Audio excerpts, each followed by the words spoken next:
Break के बाद आपका बहुत बहुत स्वागत है। आइए हम अपने सारे मेहमानों से फिर से बातचीत शुरू करते हैं। सबसे पहले रश्मि जी से। रश्मि जी, जिस तरह से चीनी राष्ट्रपति का ये दौरा चल रहा है, क्या लगता है आपको कि नेशनल कन्वर्जेंस जिनके लिए आप जानी जाती हैं, काम करती हैं, तो उसका कितना रोल और किस तरह से इंडिया और चाइना के बीच में ये कन्वर्जेंस पॉलिसी हो सकती है, या क्या योगदान हो सकता है और कैसे हम लोग उसमें आगे बढ़ें?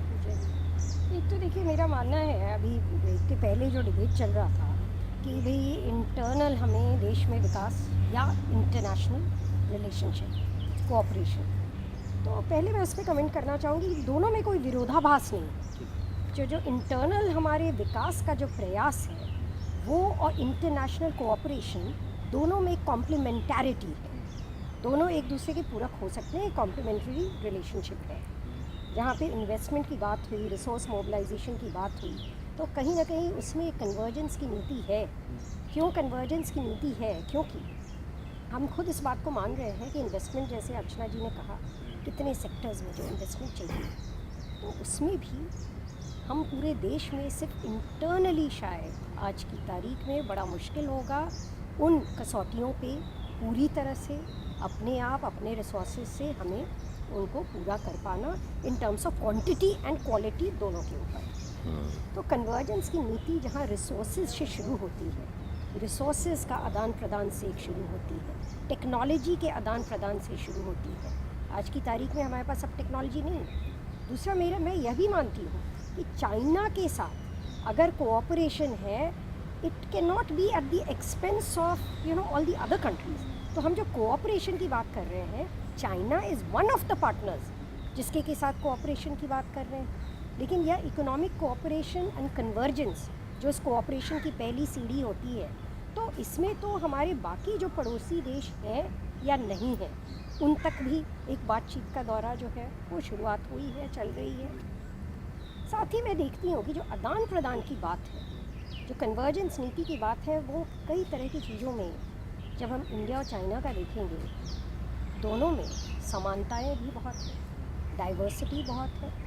दोनों देश में उसी तरह का जो है अपना एक पॉपुलेशन का, एक ह्यूमन रिसोर्स को कैसे जो है उसको चैनलाइज किया जाए, ताकि वो जो रिसोर्स है, ह्यूमन रिसोर्स है, हमारा पॉपुलेशन, जो आपने शोभा जी बात कही डेमोग्राफिक डिविडेंड वाली बात जो है, तो उसको हम किस दिशा में ले जाएं। तो जो हमारे कंसर्न्स हैं, आज की तारीख में बहुत सारे मुद्दे हैं जो कि कॉमन मुद्दे हैं। कुछ मुद्दों पे चाइना आगे बढ़ा, कुछ मुद्दों पे हम आगे बढ़े, तो एक कहीं ना कहीं जो है हमें एक लर्निंग जो एक दूसरे के प्रति जो इन्वॉल्व है अपने एक्सपीरियंस शेयरिंग से, वो भी बहुत ज़रूरी है कि हम कन्वर्जेंस में उन मुद्दों को देखें कि जहाँ पे हमारा आपसी कोऑपरेशन हो पाता है। महिलाओं की स्थिति की बात आई, आज भी जैसा अर्चना जी ने कहा कि ठीक है, परसेंटेज ज़्यादा है, 70% है। यहाँ तो हमारे यहाँ ऑर्गेनाइज सेक्टर या पूरा वुमेन वर्क पार्टिसिपेशन दे वो 30 भी नहीं, 25%, इस बार के सेंसस में 25%। और जैसे आपने बताया कि बहुत सारी महिलाएं जो है उनका जो काम है उसको हम आँख नहीं पा रहे हैं। क्यों? क्योंकि बहुत सारा केयर वर्क है, तो वो केयर वर्क है, घर का है, डोमेस्टिक वर्क है, तो उसको हम मोनेटाइज कैसे करें। किंतु चाइना में भी आज की तारीख में ऐसा नहीं है कि जेंडर डिस्क्रिमिनेशन, जेंडर डिफरेंशियल नहीं है। ऐसा नहीं है कि महिलाएं वही जेंडर स्टीरियोटाइपिंग जो होता है उसको नहीं फेस कर रही हैं। तो फिर बहुत कुछ ऐसा है जो कि हम यहाँ देख रहे हैं जो समस्या है, वही हम चाइना में भी देख रहे हैं समस्या है। जब हम विमेन एंटरप्रेन्योर्स की बात कर रहे हैं, तो जो विमेन एंटरप्रेन्योर्स को यहाँ जो चुनौती मिलती है, वहाँ भी इस तरह की चुनौती आ रही है कि एक स्ट्रेट जैकेट है कि आप तो बस इन्हीं प्रोफेशंस में रहेंगे। तो इसको लेकर के जो एक फ्रेटर्निटी की बात है, हम लोग की देखिए नीति क्या रही है भारत में, एक वसुधैव कुटुंबकम की नीति रही है। एक फ्रेटर्निटी की कॉमन इश्यूज़ को आइडेंटिफाई करते हुए जो हम कॉमन स्ट्रैटेजीज़ की बात कर सकते हैं, और वो कॉमन स्ट्रैटेजी जो है हम अलग अलग मुद्दों पे एक कॉमन स्ट्रैटेजी, कॉमन नीति की बात अलग अलग मुद्दों पे हो सकती है। तो मुद्दा आज की तारीख में सिर्फ डिफेंस, बॉर्डर सिक्योरिटी एक मुद्दा नहीं है, बहुत सारे मुद्दे हैं। और शायद अगर उन मुद्दों पे जो दूसरे जो हमारे डेवलपमेंट के मुद्दों पे यदि हम cooperation and convergence of mind and thought and resources and strategy convergence करने लगे, तो बाकी मुद्दे जो हैं अपने आप शायद उनका हल निकल आए। तो ज़रूरत है कि हम जो वास्तविक जो लोगों से जुड़े हुए मुद्दे हैं, रोटी से जुड़े हुए मुद्दे हैं, शेल्टर से जुड़े हुए मुद्दे हैं, रोजगार से जुड़े हुए मुद्दे हैं, समानता से, सोशल इंक्लूजन जो हम कहते हैं, सोशल सिक्योरिटी से जुड़े हुए मुद्दे हैं, वो मुद्दे हमारे लिए भी उतने ही चैलेंज हैं, चाइना के लिए भी उतने ही चैलेंजिंग है। अगर जो आपने बात कही एल्डर्स की, सीनियर सिटीजन्स की, तो उनकी देख रेख, उनकी सामाजिक सुरक्षा आज की तारीख में वहाँ बहुत बड़ी चुनौती है। जो स्किलिंग है कि बच्चे जो काम कर रहे हैं, यूथ जो काम कर रहे हैं, जो लोग फैक्ट्री में है, मैन्युफैक्चरिंग में है, उनके जो लेबर राइट्स, उनकी वर्किंग कंडीशन क्या है, वो उनके लिए भी उतनी बड़ी चुनौती है जितनी हमारे लिए, शायद उनके लिए ज़्यादा है। तो जो हम आज की तारीख में हम बहुत कुछ, हमारे जो ड्रीम्स है कि हम मेड इन इंडिया की जो बात करते हैं कि मैन्युफैक्चरिंग घर घर में हो। अभी मैं औरंगाबाद गई थी बिहार में, जो मेरा पैतृक निवास स्थान हो, वहाँ पे मैंने देखा कि एक बच्चा राजेश करके एंटरप्रेन्योर है जो कि बॉम्बे में काम कर रहा था, वो आ गया अपने गांव में औरंगाबाद नक्सलाइट अफेक्टेड एरिया में काम करने के लिए, इसी उद्देश्य के साथ कि मैन्युफैक्चरिंग को मैं घर घर में लेकर के आऊँगा। लेकिन उस मैन्युफैक्चरिंग में, जो घर घर में मैन्युफैक्चरिंग में चाइना ने जो पहल की, उसमें बहुत कुछ है जो कि हम सीख सकते हैं। सीख ये सकते हैं कि हमें क्वालिटी, जो एक रहता है कि भाई प्रोडक्ट का रिलायंस, उसके नाम से लोग यह समझे कि ये सब स्टैंडर्ड प्रोडक्ट नहीं है, कि इंडिया मेक जो प्रोडक्ट है वो तो बड़ा क्वालिटी प्रोडक्ट है, लेबर स्टैंडर्ड्स का ध्यान रखा जा रहा है। तो इन चीज़ों को हम चाइनीज़ एक्सपीरियंस एंड एक्सपेरिमेंट्स जो हुए हैं उनसे कहीं ना कहीं वो हमें इन्फॉर्म कर सकते हैं जब हम अपने विकास की दौर में आगे बढ़ रहे हैं। अर्चना जी, वही लक्ष्मी जी की जो बात है, तो व्यापार जगत को, चूँकि आप उस व्यापार जगत से जुड़ी हुई हैं, और देखिए तो व्यापार जगत को जितने भी सेक्टर्स हैं जिसकी अभी बात हो रही है, चाहे मैन्युफैक्चरिंग सेक्टर हो, ऑटोमोबाइल का सेक्टर हो, इंफ्रास्ट्रक्चर की बात हो, चाहे कई और भी हैं, चाहे डिफेंस में आप आएँ, हमें किस प्रायोरिटी से उसके साथ बात करनी चाहिए, और व्यापार जगत क्या चाहता है कि चाइनीज़ से जो बातचीत हो किस टर्म से बातचीत हो और क्या चाहिए उनको? क्योंकि बैंकिंग सेक्टर्स का भी बात चल रही है कि बैंकिंग सेक्टर और बड़े पैमाने पर यहाँ लॉन्च किया जाए और उनको लोन और जो है इंफ्रास्ट्रक्चर के क्षेत्र में उनको बूस्ट करने के लिए लाया जाए। तो व्यापार जगत क्या सोचता है इस पूरे दौरे को लेकर? व्यापार जगत देखिए, एक तो फ्री ट्रेड होता है, फ्री ट्रेड की कई प्रॉब्लम्स भी होती हैं जो हमारी एक चाइना में, जैसे इंटरनेट की इंडस्ट्री है, अलीबाबा है, वो 80% मार्केट को कंट्रोल करती है वहाँ पर, वो फॉरेन प्लेयर्स को आने नहीं देते हैं। तो इसलिए अब हमारे यहाँ हम अमेज़ॉन, और वैसे तो FDI इंटरनेट भी नहीं है, पर जो फॉरेन प्लेयर्स हैं अमेज़ॉन वगैरह, वो आते हैं तो उनकी 150 करोड़ की टर्नओवर, 150 बिलियन की टर्नओवर है, फ्लिपकार्ट की 7 बिलियन की है, तो हम कैसे कम्पीट नहीं कर पाएंगे?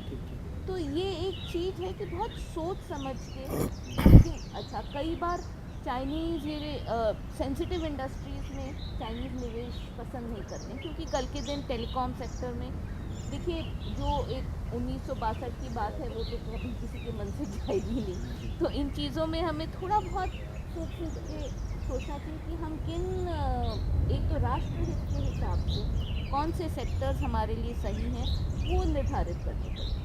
तो इसमें हम विदेशी निवेश, और कोई चाइना के लिए हमें अलग से बनाने की ज़रूरत नहीं। जिन सेक्टर्स में हम जिन देशों से निवेश लेते हैं तो हम चाइना से भी लें, क्यों ना लें। और अगर हम किसी भी दूसरे बाहर के देश से निवेश नहीं चाहते हैं उस सेक्टर में, तो हम किसी से ना लें।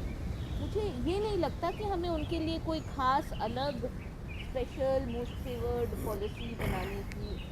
लेकिन जैसे मैं बात कर रहा हूँ कि जापान आप प्रधानमंत्री गए थे, तो वहाँ भी बुलेट ट्रेन और हाई स्पीड कॉरिडोर को लेकर बात हुई कि भाई उसमें जापान कहीं ना कहीं इंटरेस्ट शो भी किया जापान। हाँ। और जापान का एक ऑलरेडी सक्सेसफुल वेंचर है, बहुत मेट्रो अच्छा। रेल देख ही रहे हैं आप। तो फिर हमारी चाइना भी इंटरेस्टेड है कि हम मेट्रो रेल सस्ता इसमें है। आए, उसमें चाइना सस्ता है, चाइना जापान के अपेक्षा सस्ता है। जो नहीं, बुलेट जब ट्रेन जब जो है, जब जापान से बात की तो चाइना भी सस्ता हो गया ना, ये फायदा हुआ ना। बुलेट तो बार्गेन करेंगे तब तो। नहीं, bargain करेंगे ना। अभी जो मतलब जो डिस्कस किया जा रहा है, तो चाइना का ऑफर काफ़ी कम है जापान से। तो सिर्फ बुलेट ट्रेन में या कॉरिडोर जो बनाने की बात, हाई स्पीड कॉरिडोर बनाने की बात हो वही है, जब आप कहेंगे कि भाई जापान के साथ हम राष्ट्रहित के बारे में हम इतना टेंस नहीं होते हैं, चाइना के बारे में ये बात तो देखिए सस्ता रहेगा, ये चीज़ आप मान के चलिए। उसके बाद कई बार हम खुद अपने निजी जीवन में भी चीज़ें कई बार महंगी लेते हैं, दूसरी चीज़ों का विचार करके सिर्फ उसकी क्वालिटी भी देखते हैं आप, उसकी यूज़फुलनेस देखते हैं, उसकी लाइफ देखते हैं, उससे